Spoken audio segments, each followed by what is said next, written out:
প্রতিষ্ঠাতা।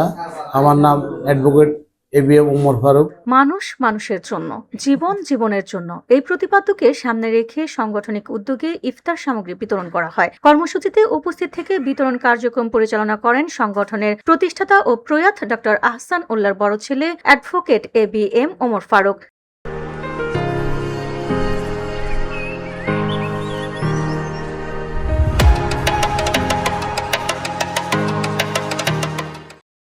এ সময় সোনোয়া ইউনিয়নের বিভিন্ন ওয়ার্ডে হতদরিদ্র পরিবারের সদস্যদের পাশাপাশি দুটি এতিমখানার এতিম শিশুরাও ইফতার সামগ্রী গ্রহণ করে।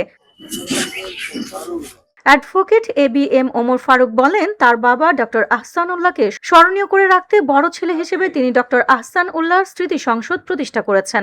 এই সংগঠনের মাধ্যমে হতদরিদ্র ও এতিমদের সহায়তা প্রদান, আর্থিক সচ্ছলতার কারণে বিয়ে দিতে না পারা পরিবারের পাশে দাঁড়ানো, পরিবেশ রক্ষায় সচেতনতা বৃদ্ধি, খেলাধুলায় উৎসাহ প্রদান এবং বেকার যুবকদের জনশক্তিতে রূপান্তরের লক্ষ্যে বিভিন্ন কার্যক্রম পরিচালনা করা হচ্ছে। পাশাপাশি বিভিন্ন এতিমখানায় বই পুস্তক ও আর্থিক সহায়তাও দেওয়া হয়। তিনি আরো জানান, তার ব্যবসা প্রতিষ্ঠানের লভ্যাংশের একটি অংশ থেকে গরিব ও অসহায় মানুষের সহায়তার কাজ করে যাচ্ছেন এবং ভবিষ্যতেও এ ধরনের মানবিক কার্যক্রম অব্যাহত থাকবে। আমাদের মূল কার্যক্রম হলো